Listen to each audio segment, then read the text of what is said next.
So we are going to study the first chapter of 11th syllabus, the living world. But first of all, I want to say you something that I am new in this way and there will some moment which can make you laugh. So we are going to study the first chapter of 11th syllabus, the living world. In this chapter we will study some taxonomical aids, but before that we will study the life manner on the world. So I will start it from the para. First, planet Earth is made up of biotic and abiotic component. The biotic components are obviously the living beings present around us. The question is, why do we call them living and how do they differ from non-living? So our planet Earth is made up of abiotic component and biotic component. So what actually the biotic component is? Means the biotic components are called as the purely living, means they are living beings, they can reproduce, grow and sense the weather. But there are also some non-living beings which help and support in our living process. They are called as the abiotic component. So what is the meaning of abiotic component? Abiotic components means which are non-living thing but they help and support in our living processes. I will start with the 1.1 basic principles of life. So there are some basic principles of the life which we have to study. The first is A. The living being once produced, born has to survive. For survival, it needs energy and many chemical molecules. For energy, it has to perform metabolism. Metabolism is breaking of molecules, catabolism and making of new molecules called as the anabolism. So the living being once has produced, it needs to survive, and for survival it's required energy, and for energy production it has to perform metabolism. So metabolism consists of two processes called as the breaking of molecules called as the catabolism and making of new molecules called as the anabolism. B. From birth onwards, organisms show tendency of growth and development. This growth is a well orchestrated process. You might have observed sand mounds, boulders, growth, etc. This growth is not from within and hence they are not living beings. So a living being once produced, it show the tendency of growth and development. This growth is well orchestrated process. Means what is meaning the well orchestrated? Well orchestrated in a very planned manner. Okay, you have might have also observed that sand mounds, boulders, etc. also grow, but this growth is not taken place by within, so we cannot call them as a purely living beings. See, growth and development are not the processes which have unlimited time span. At the certain point of the time, the molecules organs system begins to lose their effective working and become old. This is aging process. So growth and development have not a unlimited time span, means the growth and development at the certain point of the time stop and the molecules organ begin to lose their effective working and become old. This is called as the aging process. D. Life has to continue, hence organism tries to produce a young one like itself. It is possible through the reproduction or sexual reproduction. This ensure continuity of race. Mules sterile worker bees do not reproduce yet are living. Can we call reproduction as inclusive characteristics of life?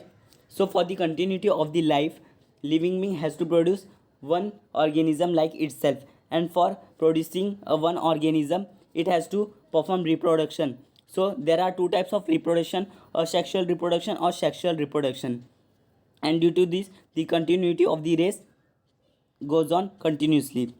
But mules, sterile worker bees do not produce, yet they are living. So the question is, can we call reproduction as inclusive characteristics of life? So by my thinking, we can consider the reproduction as the inclusive characteristics of life. Okay, because due to this the continuity of the life process goes on continuously. E. As the body loses its capacity to perform metabolism, the organism dies.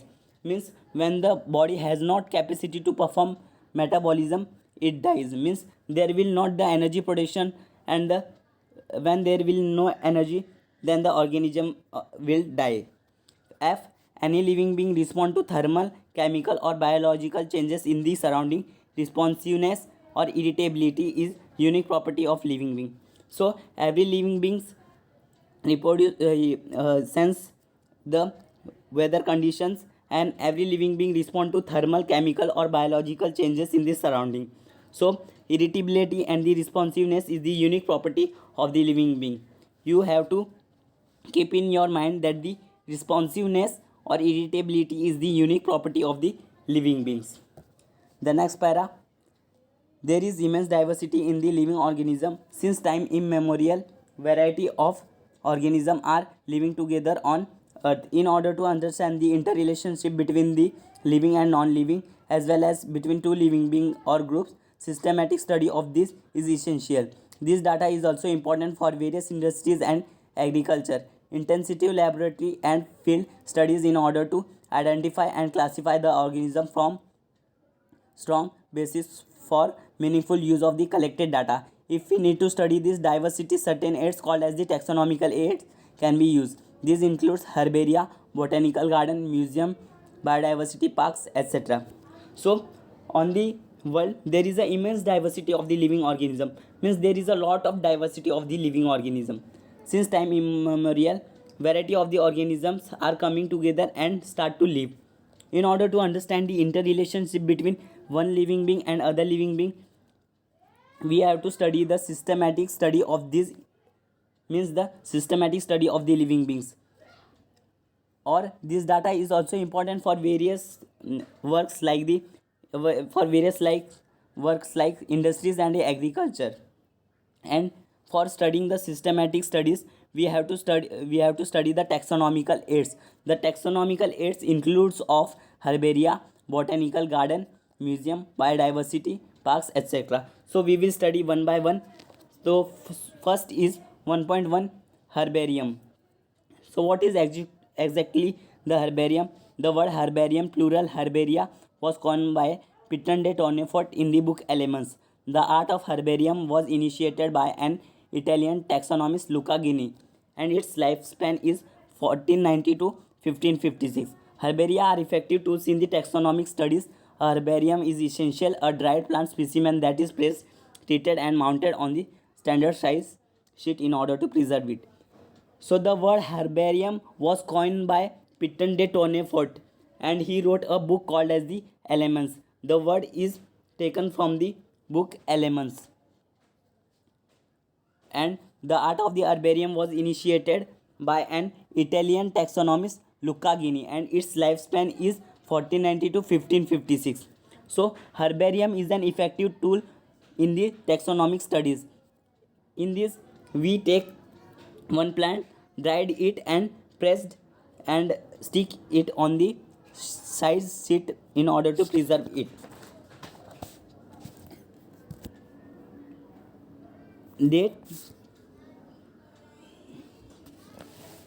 Date, place of collection, along with the detailed classification and highlighting with its ecological peculiarities, characters of the plants are recorded on the same sheet.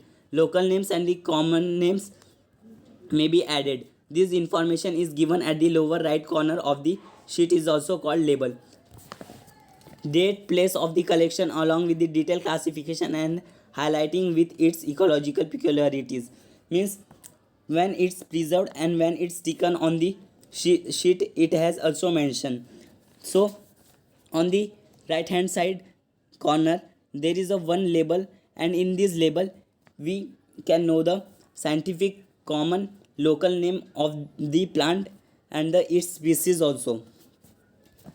Next is the 1.3, botanical garden. So what is actually the botanical garden is? So botanical gardens are the place where the plants of the different varieties collected from different parts of the world are grown in a scientific and the systematics in vivo manner. Plants are labeled. The label board shows scientific as well as the common name of the plant. So botanical garden are the place in which the different varieties of the plants are collected from other places and grown in a scientific manner at a certain place.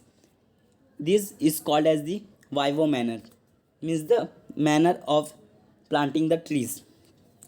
There is also label which shows us the local, common and the scientific name of that plant. So know about the scientists. In 1543, first botanical garden of the world was established by Italian professor Lucca Guinea AD means Anno Domini 1492 1556 at Pisa, Italy. Botanical garden at Kew in England is known for largest collection of the more than 30,000 species preserved plants and the more than 7 million herbaria. So in 1543, the first botanical garden was established by Italian professor called as the Lucca Guinea, and its lifespan is 1490 to 1556 at Pisa in Italy. Botanical garden at Kew in England is known for the largest collection of more than 30,000 species preserved plants and more than 7 million herbaria. So the botanical garden in England is known as the largest botanical garden because it has the collection of more than 30,000 species of preserved plants and more than 7 million herbarium. Okay, so conservation of the biodiversity. So we are going to study the conservation of biodiversity now. So what is meant by the conservation of biodiversity? Do you mean that what is meant by conservation? Conservation means the protection, means protection of the biodiversity. So biodiversity is the degree of variation of the life forms in an ecosystem.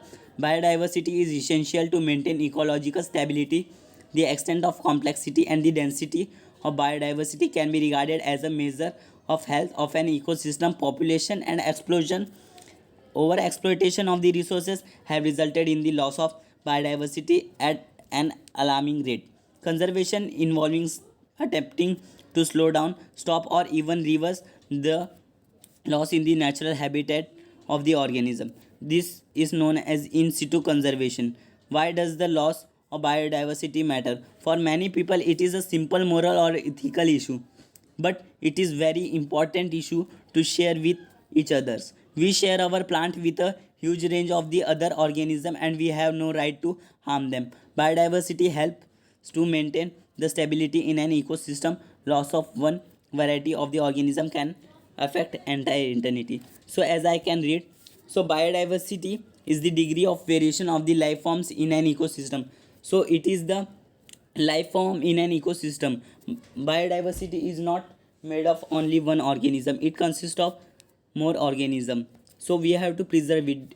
Day by day the biodiversity is decreasing because of the humans, and they are over exploiting the biodiversity, and population and exploitation of over exploitation of the resources can harm our biodiversity. So there will any loss in the organism, it can affect the whole ecosystem, and this will create a huge problem. So in this part we will study this much only. So meet you again. Okay, bye.